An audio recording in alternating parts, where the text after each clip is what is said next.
Hola mis queridos hermanos, saludo cordial para todos y cada uno de ustedes. Aquí nuevamente estoy su amigo y servidor Mario Enciso Suárez. El día de hoy quiero hacerles una invitación muy especial. Quiero invitarlos a que me acompañen a una serie de videos que voy a estar haciendo, en los cuales voy a estar explicando para ustedes la Semana Santa, la Semana Mayor.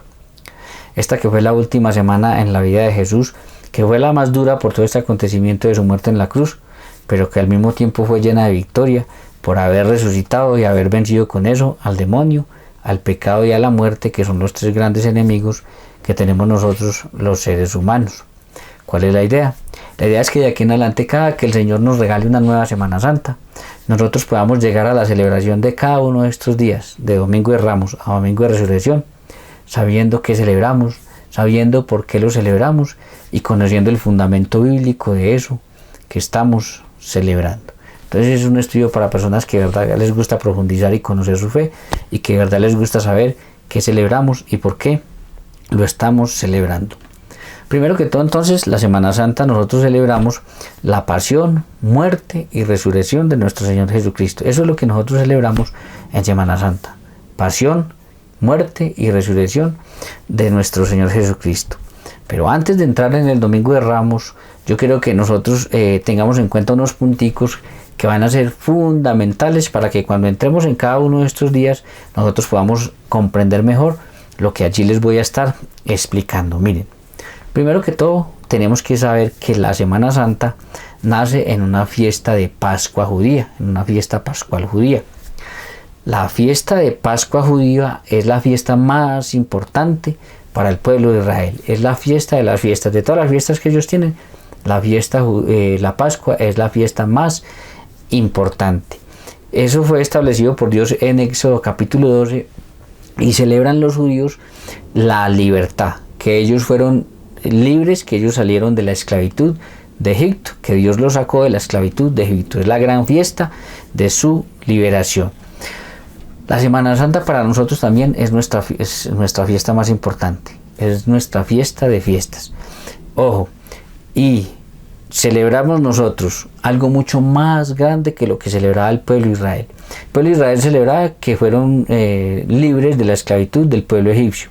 Nosotros celebramos que hemos sido libres por Jesucristo del demonio, el pecado y la muerte, que son los tres grandes enemigos que tenemos nosotros, los seres humanos. Entonces lo de nosotros es una celebración mucho más grande que la del pueblo de Israel. Por eso es que es una lástima, mis queridos hermanos, que poco a poco ya se ha ido perdiendo el profundo sentido espiritual que esta semana tiene, y que poco a poco lo hayamos ido convirtiendo esta semana en una semana de vacaciones, una semana para ir a la playa, en una semana donde uno ve personas el jueves y el viernes santo y hasta el sábado de resurrección bebiendo, alicorándose, en fin, viviendo en un montón de cosas que no tienen absolutamente nada que ver con el profundo sentido espiritual que tiene esta semana y que nosotros le debiéramos de prestar a esta semana. Es una semana importante donde han sido vencidos por Jesús nuestros tres grandes enemigos, y eso es lo que nosotros debiéramos de celebrar.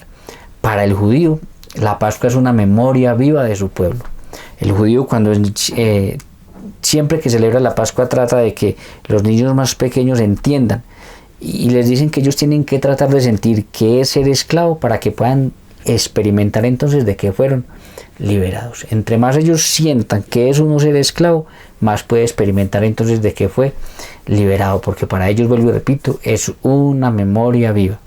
De la misma manera, para nosotros la Semana Santa debiera de ser eso, y nosotros también debiéramos de poner mucho énfasis en que nuestros niños pequeñitos entiendan de qué fueron liberados por Jesús, el demonio, el pecado y la muerte, para que lo aprendan desde niños y lo graben para siempre en su mente y en su corazón, y vivan esta fiesta como se tiene que celebrar. Pero si no les enseñamos eso desde niños, ellos nunca lo van a aprender y se van a quedar toda la vida creyendo que es una semana común y corriente, que es una semana de vacaciones, pensando solamente en salir a esa semana para irse a pasear, algunos de pronto alicorándose, emborrachándose, días tan importantes como jueves, viernes, sábado de resurrección, etc.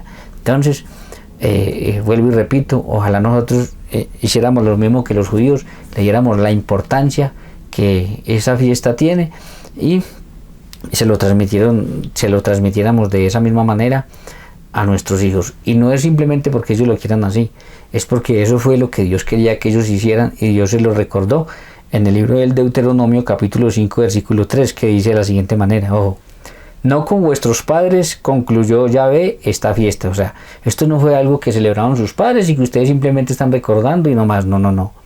No con vuestros padres concluyó Yahvé esta fiesta, sino que miren lo que dice, sino con nosotros que estamos hoy aquí, todos vivos. Entonces ellos tenían claro, esto no fue solamente algo con nuestros padres y que se terminó y que nosotros recordamos. No, esto es también con nosotros los que estamos aquí, hoy todos vivos. Entonces, era una memoria viva de su pueblo, que ellos lo vivían de esa manera y que ojalá nosotros aprendiéramos a vivir también nuestra Semana Santa de esa manera. Ojo, porque hay dos cosas más que dentro de esta introducción yo quiero que ustedes puedan entender y puedan comprender para que cuando entremos en cada uno de los días de verdad ustedes tengan claridad y sepan de aquí en adelante qué es lo que está sucediendo y qué es lo que está celebrando. Esto yo le pido al Señor y al Espíritu Santo que me ayude a que ustedes se lo graben bien en su mente y que lo lleven siempre en su corazón. Lo primero es, y ya sería el segundo punto, es que para entender mucho mejor la Semana Santa nosotros debemos de saber que todos los evangelios, toda la vida de Jesús son cumplimiento de profecías del Antiguo Testamento. ¿Por qué? Les voy a decir el por qué y de una vez les voy a decir que es una de las mejores claves que uno puede tener si quiere entender la Sagrada Escritura. Si ustedes algún día hacen un curso de introducción a las Escrituras, ojalá les enseñen esta clave tan importante. Ojo, todo el Antiguo Testamento le apunta a Jesús, pero a su primera venida. Entonces todo el Antiguo Testamento va a ser lleno de profecías sobre la venida de un Mesías, sobre la venida de un Salvador, y por eso es un constante, va a venir un Mesías, va a venir un Salvador, va a ser esto, etcétera, etcétera. Porque todo el Antiguo Testamento le apunta a Jesús a su primera venida. Entonces, ¿a qué le apunta el Nuevo Testamento? Sencillo, el Nuevo Testamento le apunta a Jesús, pero a su segunda venida. Por eso todo el Nuevo Testamento es un constante, estén alertas porque cualquier momentico aparece por segunda vez a juzgar vivos y muertos y chao. Es un constante estar esperando que Jesús va a regresar por segunda vez. Entonces, esa es una de las buenas claves para entender la Sagrada Escritura, pero eso nos ayuda a entender lo que les acabo de decir. Toda la vida de Jesús son cumplimientos de profecías del Antiguo Testamento que se hacían sobre él y que en él se cumplen. Se dicen que son más de 500 profecías cumplidas en Jesús de todo el Antiguo Testamento. Ahí están los evangelios. Quienes tienen Biblias grandes como estas se podrán dar cuenta. No creo que alcancen a ver, pero se podrán dar cuenta que aquí en estas partecitas de acá, no sé si se ve, aquí en estas partecitas tiene unos puentes. Se llaman puentes veterotestamentarios cuando son con el Antiguo Testamento, porque pueden haber puentes entre el Nuevo Testamento también. Esos puentes entonces nos permiten conocer eso que se está diciendo ahí, dónde fue dicho por un profeta o en un salmo, etcétera, y cómo se está cumpliendo eso en Jesús. Eso es lo que se llama entonces. Toda la vida de Jesús son cumplimientos de profecías del Antiguo Testamento. Por eso todo lo que vamos a ver durante esta semana se van a estar cumpliendo en Jesús un montón de cosas que ya habían sido anunciadas y prefiguradas desde el Antiguo Testamento.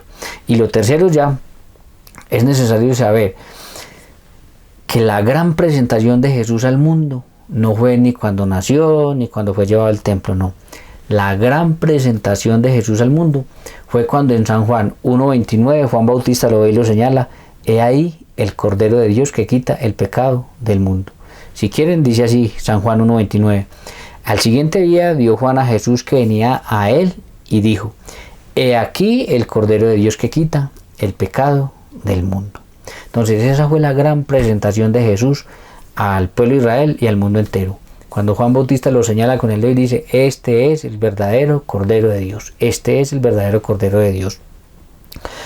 Por eso es que todas las estatuas de Juan Bautista, valga la nota, están con un dedo así, están señalando hacia Jesús, porque él fue quien presentó verdaderamente a Jesús al mundo y lo presentó como el Cordero de Dios que quita el pecado del mundo.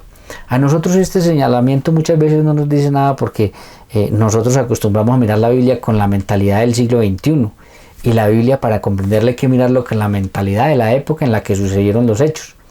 Entonces, si la miramos con la mentalidad de la época en la que sucedieron los hechos, nosotros vamos a entender claramente qué fue lo que se dijo y qué entendió la gente de esa época.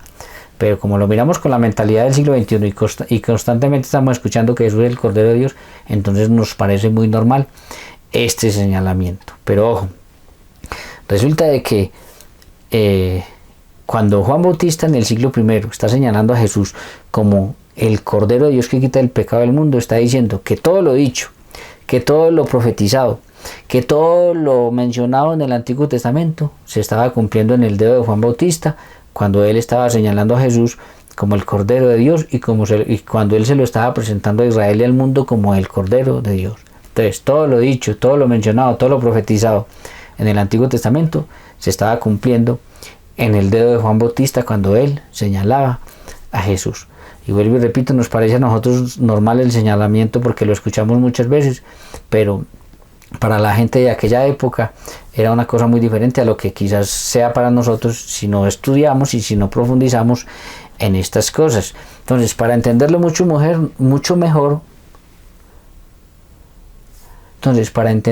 mejor, debemos devolvernos a la mentalidad del siglo I y ahí vamos a entender qué fue lo que sucedió y qué entendieron los judíos del siglo I cuando escucharon a Juan Bautista señalar a Jesús como el Cordero de Dios, que además fue muy extraño para ellos porque ellos cuando Juan Bautista señala ahí el Cordero de Dios con el dedo, ellos miran y ven a un hombre.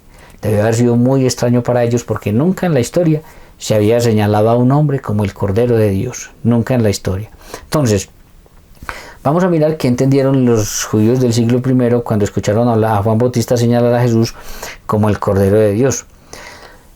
Y para eso es necesario saber y entender qué pensaba un judío cuando escuchaban hablar de Cordero. Y los judíos del siglo I, y esto lo entendieron muy bien los apóstoles, a nosotros si no nos lo explican nos da dificultad, los judíos del siglo I, cuando escuchaban hablar de Cordero, ellos entendían dos cosas, presten atención. Primero, ellos entendían sacrificio por los pecados.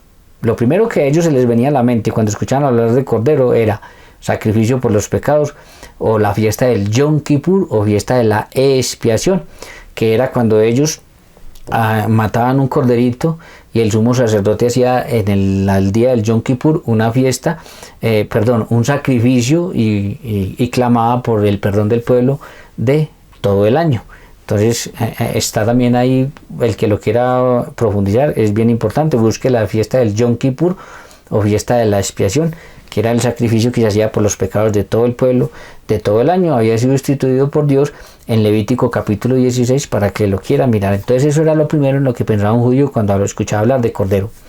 Y lo segundo en lo que pensaba un judío cuando escuchaba hablar de Cordero era en cena pascual hebrea. Era en que ellos, Dios les había ordenado en Éxodo capítulo 12, sacrificar un corderito, comerlo en familia, celebrando la gran fiesta de su liberación, de que ellos fueron liberados por Dios de la esclavitud de Egipto. Entonces era un corderito que ellos mataban, sacrificaban y que comían en familia. Entonces esas eran las dos cosas que un judío pensaba en el siglo I o un judío pensaba cuando escuchaba hablar de Cordero. Es para poner un ejemplo, por ejemplo aquí en Colombia nosotros hablamos de natilla y ya inmediatamente estamos pensando en diciembre, porque en diciembre es donde vemos natilla y buñuelos por todas partes.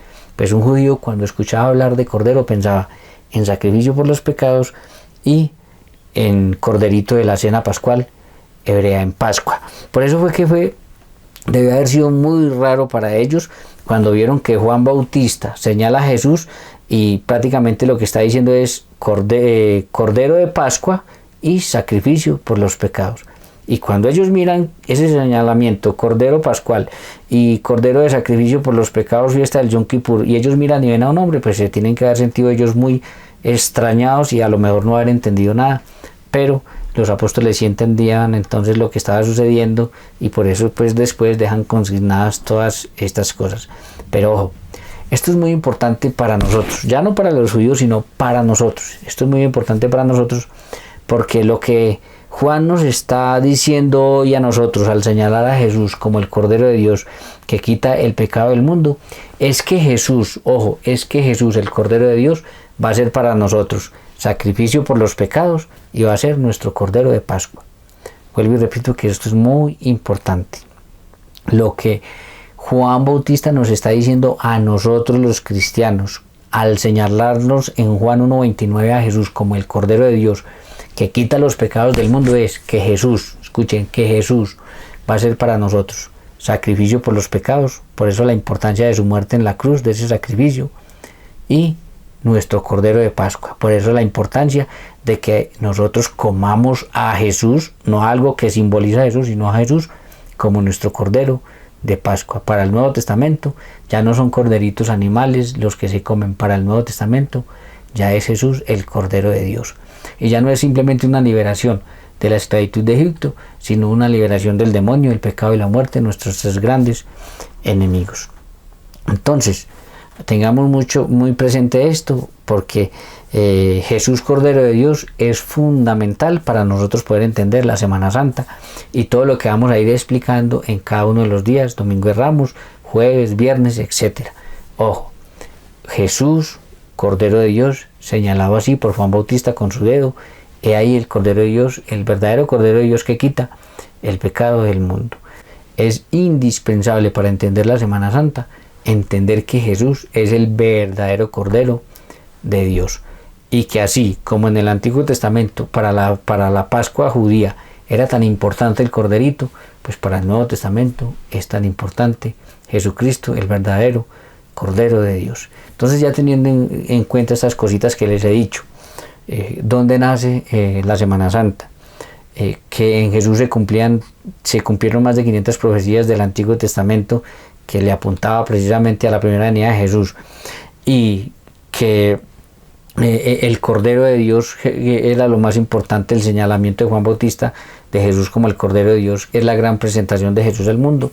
Pues seguramente, si tenemos en cuenta al menos esos tres aspectos, vamos a entender muchas cosas de las que les voy a estar explicando cuando entremos en Domingo de Ramos y cuando continuemos con toda esta semana. Entonces, sin más, los dejo por el día de hoy y les pido que estén pendientes para que cuando entremos en el Domingo de Ramos ustedes puedan ver si les interesa aprender sobre estos temas, si les interesa que en la próxima Semana Santa llegar a vivir esa semana ya sabiendo qué celebramos, por qué lo celebramos y cuál es el fundamento bíblico de eso que estamos celebrando. Entonces, nos vemos en nuestro próximo video con el Domingo de Ramos.